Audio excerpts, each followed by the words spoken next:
Welcome to the Finding the Magic podcast, where books come alive. I'm Tricia Copeland, a fiction author and host of this show. If you love books, finding great reads, and hearing about the story behind the story directly from the authors, this is the place for you. Whether you like fantasy, science fiction, dystopian, or romance titles, I think you'll find something to love in my playlist. Listen in to discover something magical about a book or two today.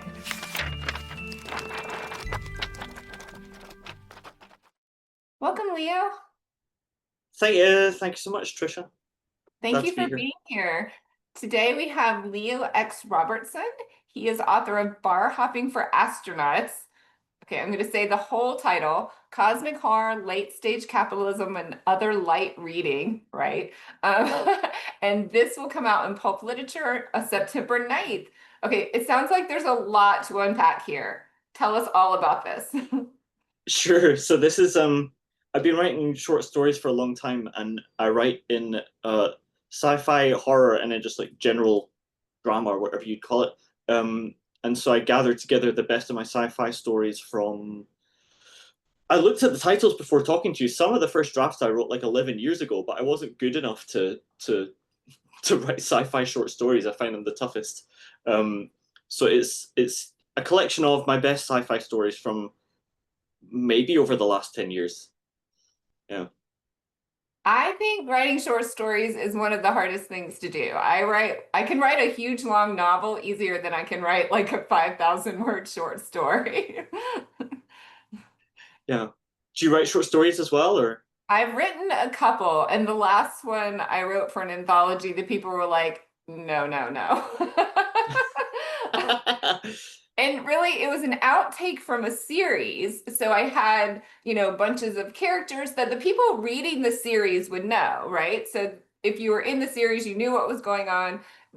You would know who all these characters were and what all they were. But if you're new coming to this, like it was just way too much for a short story. So they're like, okay, pick two characters, pick one storyline. Yeah, nice. No, that's a tough thing to get in and out, and to, especially with a sci-fi story, to establish some new piece of technology, why you're writing a story about it, introduce a character that people are going to care about, make something happen to them, and it's all going to dissolve again in like 10 pages. It feels it, like you say, it's an art form in its own right. But it's hard to remember that. I always want to go, God, that was so tough to do. I want it to last longer. I want a bigger stack when I'm done, pages. Well, that's how most of my books have started, with short stories. Like I had a short story, I loved the character, I couldn't let them go, and then okay, there's a 5-book series after that. So Yeah, nice. I mean, some of the short stories I've done here, I wrote them into like screenplays for practice because I thought I bet I can do I bet I can do something more with it. And then some of them I go, oh, I'm not done with seeing what happens to these characters. I bet I could write the next thing. But then you know how it is. There's like 14 stories in there. Maybe I want to continue 5. Maybe I'll get around to continuing 2 of them once I've written 5 other things. Like it never ends. Yeah.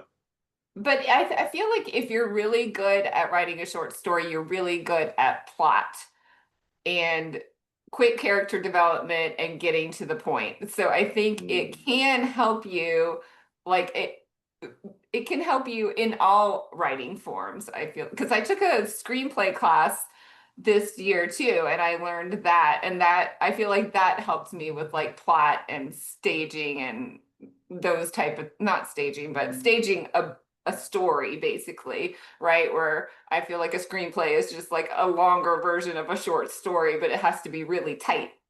So Yep. Yeah, absolutely. It's definitely a practice I would recommend to anyone starting, which is kind of upsetting. I think that when you start writing, you have the grandest ambitions ever. I think you're not familiar with the process of realizing an idea out of your head. And I mean, I talked to a lot of beginning writers, and there's so much disappointment in that. When you get the idea out of your head, you're like, oh, it was this really cool dream, but I turned it into this, which is nowhere near as impressive. Is there any point in it at all? I think that it's a great idea to test things out quickly. I mean, if you're going to some people only spend a week in a short story, but me, like I say, some of them I've been pulling back out the drawer every few years and rewriting it and going just to see if my skills have gotten better, and then the story comes out better. And yes, I can spend a lot of time on them, but I think as a kind of rapid prototyping thing for new writers, you can just kind of go, let me write 10, 15 of these. And, I think a problem when you get started, because I mean, I was starting as a writer when I started the stories in these collection, and you get so hung up on the one that you're stuck on that you're like, this is the best thing I'm ever going to write. This is the only thing I can think about. And that you can get rid of that attitude so quickly just by typing a paragraph of a new thing. So it's a great way of grounding yourself, trying to be as objective about your skills as you possibly can be, writing lots of short stories. So yeah, it's a practice I really recommend. And getting your name out there, like you say, getting your work into anthologies can be a nice little calling card. If people are much more likely to read a page or two of someone they've never heard of before rather than a whole 1,000-page novel. So they're always something you can be thinking about as little tasters to draw people into your grander universes, perhaps, Right. So why did you decide to call this Bar Hopping for Astronauts? So the publisher convinced me to do that. It's the name of one of the stories. Certainly the coolest name of all of them, I think. The Snapshots was another good story in there, and that was going to be one of the title because they are little snapshots from different universes, I suppose.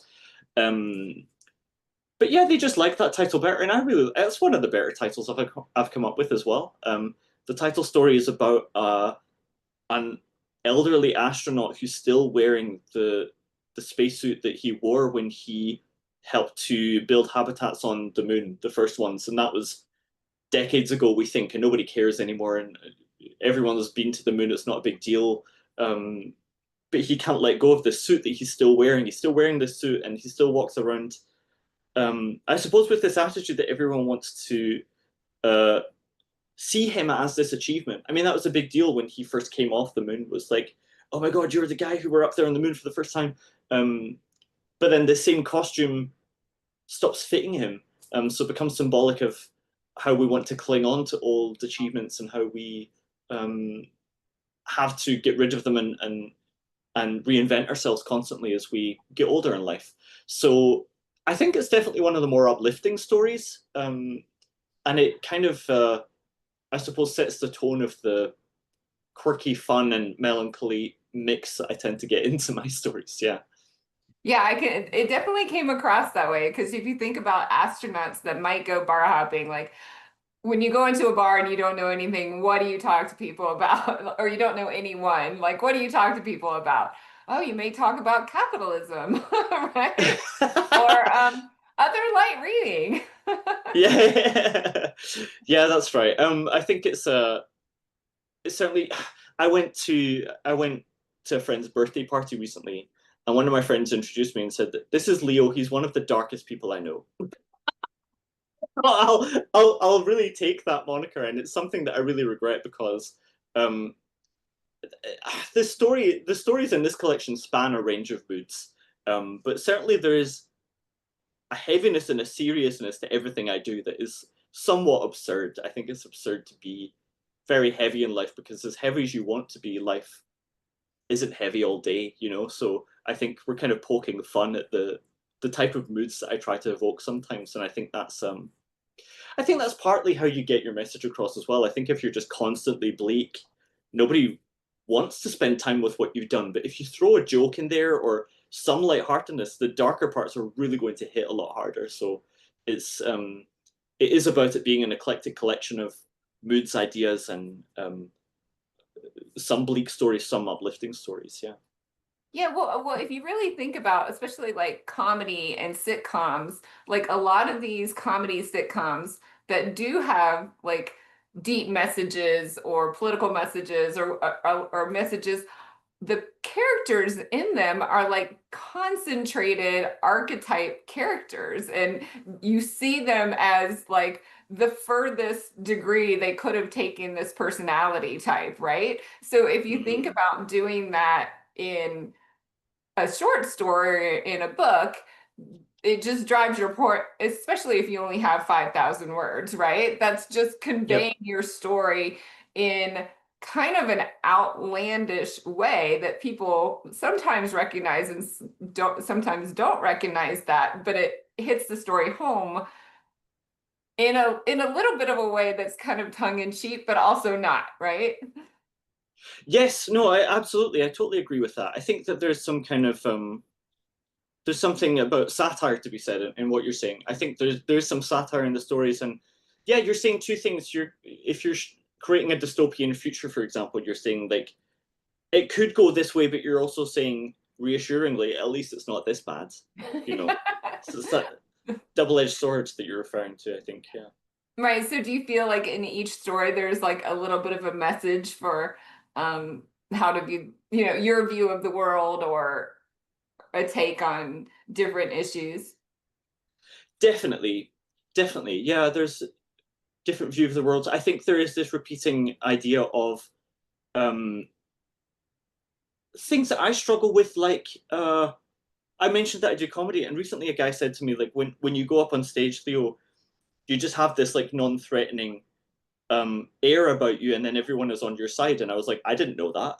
I'm 36 years old. Is that what people think when they see me? I have no idea what people think when they see me. So that goes into this astronaut idea of like then trying to control or to brand yourself is a different thing. Certainly something we think about as authors as well. Like, I'm going to be this guy. And there's always an artifice to branding yourself because you're always more than whatever you package yourself as. So there's a bit of that. There's how you snapshots is about uh, a man who keeps snapshots of his son in a room. They're holograms of his son at different ages that he can interact with, and they are all simultaneously different people and different sides of the same person as that person evolves. So yeah, I think that there's a repeating idea of identity, changing your identity as you go older, struggling with branding yourself as part of the stories, and just general capitalist hellscapes, which are always fantastic in science fiction, I think. Yeah. Definitely. So I think you're also telling me that I shouldn't keep this banner up until I'm 80, right? Well, what do you think? I don't know. Like when you look at the writing you've achieved, do you hold on to that, or are you wondering about what the next thing is, or? Well, yeah, it could be my astronaut suit, right? Or I could make sure it's not my astronaut suit. Yeah. I mean, my personal problem, I was telling a friend is that I have this friend who runs what's called a co-creation space. It's like a space for artists to come, and there was musicians, and there was a magician, and there was a painter, and it's just a place for people to showcase their work and inspire one another and so on.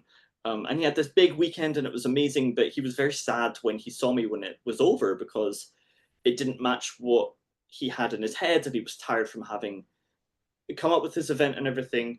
And I said that my issue is always just breezing through achievements. I need the astronaut suit. I don't have the suit. I just go, whatever. I'll put it in the cupboard, or maybe even just put it in the trash and then do something else. I have so little connection to anything I've done, necessarily, because I think I get really interested in I love productivity, and I think that part of being insanely productive is having next to no focus on what you've already done. But that's an unknowable balance, I think. So that's my own struggle, and I think that that comes across in some of the stories. Yeah, How do you feel about the banners, the covers, the books that you make? Well, I finished the book like over 6 months ago, and I've been waiting, I've been doing all this pre-release work basically for the past 6 months, just so that it has because it's the finale to the series, and just so it has the best launch ever, right? And so I've been in this sort of almost a holding pattern, and like what you said just hit me. I was like, yeah, I need to do the next thing because I could stay in the holding pattern and use that. I'm normally very productive, but I've been sort of in this holding pattern saying, okay, once this date comes by, once this is released, then I'll do the next thing, right? So it's a little bit of a kick. Well, that's another unknowable thing. You have to honor the things you made as well. I mean, like I say, I've been working on these stories for on and off for 10 years. I was doing all kinds of other stuff, like moving homes and jobs and wherever. I always don't like when people say I've been working on this book for 10 years. Like, I did way more other things. That would be a lie. But it did take over 10 years for these stories to accumulate, would be a better way of putting it. But then I had to look at the titles to remember what stories were in it. And then I looked at where they were published and I was like, oh, that's cool. Did they publish that? That was nice of them. Like um, it's so, that's another, I think, an interesting thing to examine in science fiction is this idea of all of us being on different timelines, right? And something being incredibly fresh to somebody else that's very old to somebody else, and also that yeah, we have to stay and honor the things we've made in order for people to care about them as well. So yeah, it's an unknowable balance, right? I was gonna say, it sounds like you're not giving yourself enough credit here, so I can give you the kudos for yourself. Cheers. And it sounds like you've been writing for a long time. Have you always written for your job? I have never written for my job. Oh, okay. I'm a process engineer. I studied engineering at university, but then I took a gap year to teach English in Spain between my bachelor's and my master's, and then I had a dream that I really wanted to write down because I thought it was cool. Couldn't capture it in words at all. Turned it into my first novel that was not very good. But I did become really obsessed with that idea, and then I wrote it and rewrote it later. And I still sometimes write my dreams because I really like the writing to be as intuitive as possible. I think there's a depth you can access when you stop trying to control it so much. So I started by doing that, just writing and accumulating loads of rejections over years and writing more novels and self-publishing for a little bit because I thought they don't understand me, but they understood better than I did that I wasn't very good. So then I got into short stories. So I've always been writing. I've been writing for uh, almost 15 years, which is cool. Um, but it's never paid the bills, but it's always it's starting to be appreciated for its quality and enjoyed by readers. And that's it would be awesome if money followed that, you know. But I'm very Yeah. pleased with what is happening. Yeah, I can relate to that. Yes, because as an author, like you want people to like-minded people to understand and get your work. Like not everybody does, but it feels good when they do, along with you enjoying what you do, right? Absolutely, yes. That's another thing, and that's the astronaut branding metaphor again, isn't it? It's you want to. I was thinking about this, like if I could crack what people wanted to read, probably wouldn't write that anyway. I'd probably just write what I wanted and then hope that they did like it, you know? Because life's too short to do anything other than that. And it's a lot of work. Well, there's a lot of authors out there, and hopefully it's keeping us from killing actual people rather than just the people in our books. Yeah, that's true. Mm. Fun. And you're a filmmaker as well? Yes, I am. I wrote two scripts I'm going to talk to a friend about this weekend.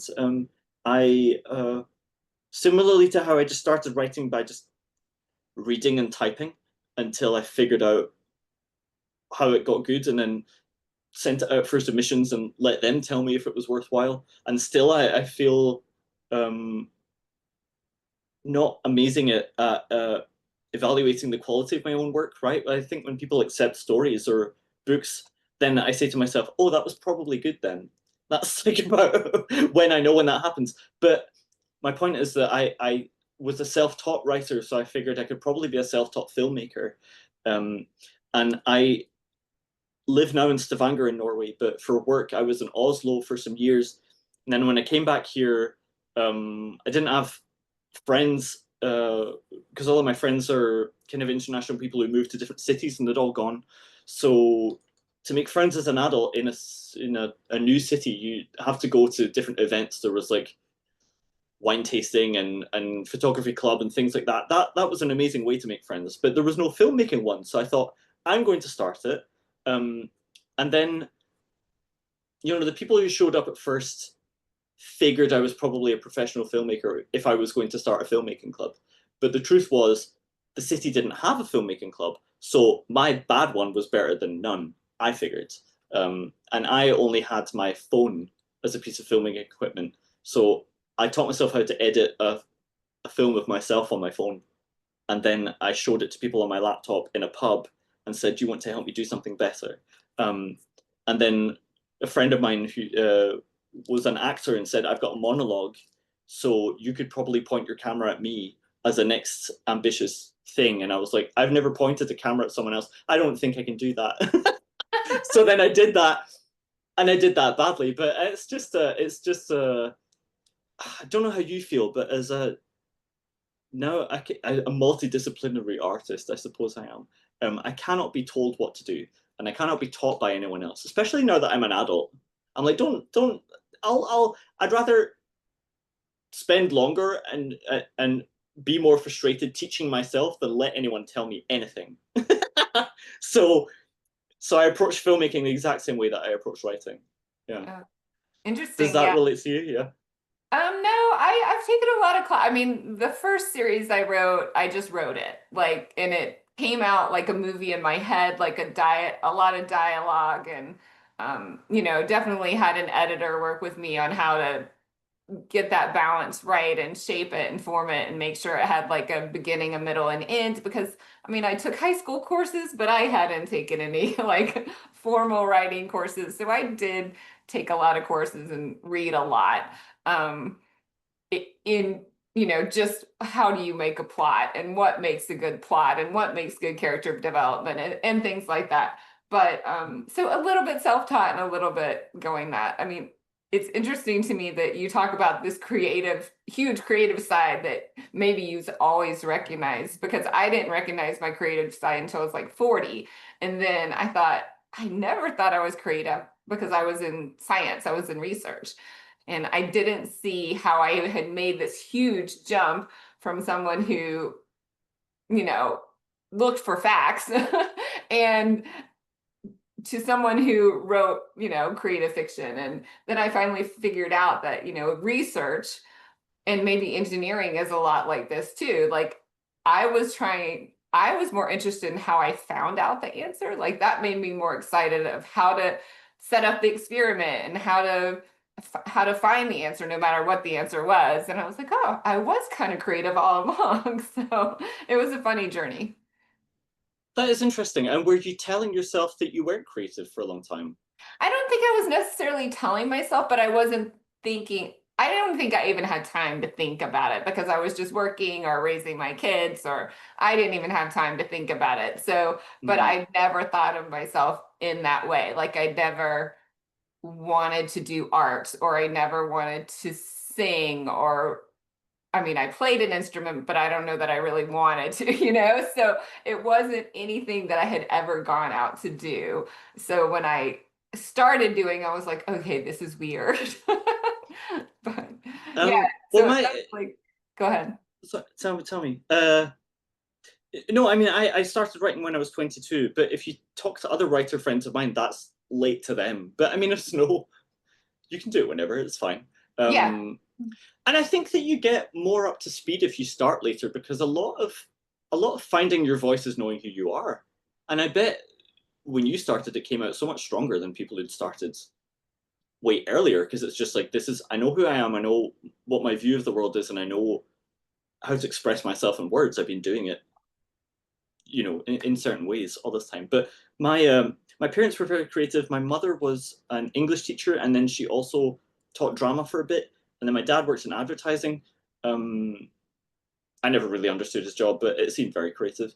And I think because they were both so creative, um, I know my other siblings have the same process of rebelling against the thing that seemed so innate to you because your parents loved it so much. I just needed to do something that had nothing to do with them. um, and that's really frustrating because they were onto something. Like I've only now started reading Shakespeare, and I wish I could tell my mom, like, oh, that's pretty good. I see your I think point that's now. pretty much the whole like growing up experience, right? Like you're like, no, no, I don't want to be my parents. And then you're like, dang, I'm like my parents. Yeah, exactly. But they weren't so bad either. They were pretty cool. I couldn't see that. Yeah. Yes, you can't see that when you're a kid. Mm. So your book comes out in September and it's all your work, right? Yes, it's on my work. Great. Well, tell everyone where we can find you and your work. And I think September 9th is the launch date, correct?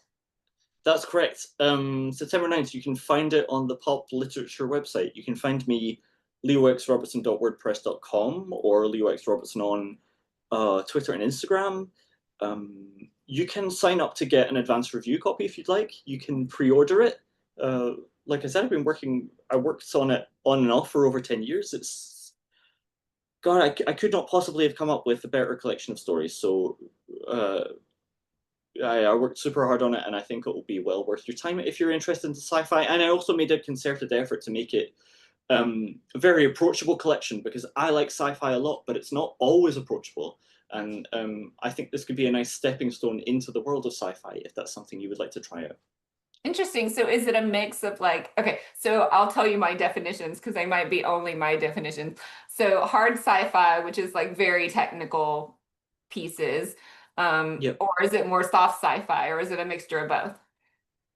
It's probably all soft sci-fi. Okay. I mean, for me, hard sci-fi for me is when I read it and I'm like, this is like uh I don't know, an article in Nature, but it has characters in it. That's how it reads to me. You're just like, it's so technical that I feel like I'm supposed to have a PhD in whatever the story is about. That's what I feel like reading hard sci-fi a lot of the time, unfortunately. Right. So Well, it's definitely more approachable than that. okay, fine. Yeah, because like with The Martian, so that had many sections that were very technical and how he like survived on Mars, right? And I would Mhm. just skim those sections and then I would get to the plot line and about the character. But my husband, who's an engineer, is like, "Oh, this is so cool." He loves those sections. So I think there's two people, maybe there are people that enjoy both, but I think there's sometimes two different kinds of sci-fi readers. Definitely. I think that, like, in terms of technological intensity, that Black Mirror might be a good analogy, because I definitely read a lot of those scripts and was super influenced by that, because of how it did what I love that sci-fi does best in a very approachable manner, and is very deeply emotional as well, which is something that there's a particular flavor of emotions that you can get out of the sci-fi genre that I think that's indicative of that. That was something I aspired to. Yeah, the genre in and of itself, or the technology in and of itself, kind of becomes the character sometimes, depending on, yeah, and can kind of add that emotional depth as either a backdrop or character almost. Hmm. At least for me, sometimes it feels like that. Yeah, And definitely. So The Martian was one of yours, and did you have other favorites? I didn't love reading that because I skimmed all the technical parts. Okay, maybe not then, yeah. Yes, I don't read sci-fi all the time. I'm usually more fantasy reader, but sometimes enjoy it. So yeah. Mm. And is Pulp Fiction, is that your production company or is that another publishing company? Pulp literature is Oh, a Pulp Literature, very, sorry. yeah, yeah, yeah. It's a very respected Canadian publisher with a literary magazine that I loved and supported for a few years. And it's funny to think that I looked at the dates, like in 2018, I must have sent them a story, and that's when I first got in touch with them. And I was like, they'll probably say no to this story. And then they said yes. Not only that, they said yes, but they had edits for it. They wanted me to revise it, and I was like, wow, you're actually taking the time to improve this story in a way that you would like, and that was lovely. And then since then, I would send them a story every few years. Because I was so intimidated by them, I thought I can't keep hearing no from them. That would not be nice. No, they always said they said no once because the story was very long, but for the most part, I always sent them my best work because I had a lot of respect for them. So when I sent them the collection, I was like, now I'm pushing it. Now they'll definitely say no. But so I was really pleased to hear them say yes, and I've really feel like I've shot for the stars with where this collection has landed, and I'm super pleased that they've taken it on. Well, it's super exciting. Thank you so much for being here. I'm glad to be introduced to you in pulp literature. I will look that one up. And I think you told us your website, Leo X Robertson. And are you on all the socials as that too? Yeah, you can find me. Yeah, Twitter, Instagram, Threads, I don't know, TikTok, just you name it. I've begrudgingly signed up for it. Some of us do that, yes. Well, thank you so much for being here. And when you publish something new, I hope you'll come back. Great. Yes, I would love to. Lovely chatting to you. Bye. I hope you enjoyed this episode of the Finding the Magic podcast. I'm your host, author and podcaster Tricia Copeland, and I love getting behind the scenes. If you like the podcast, make sure to subscribe and stop in each week to discover new authors and books. Thanks for listening, and until next time, keep finding the magic.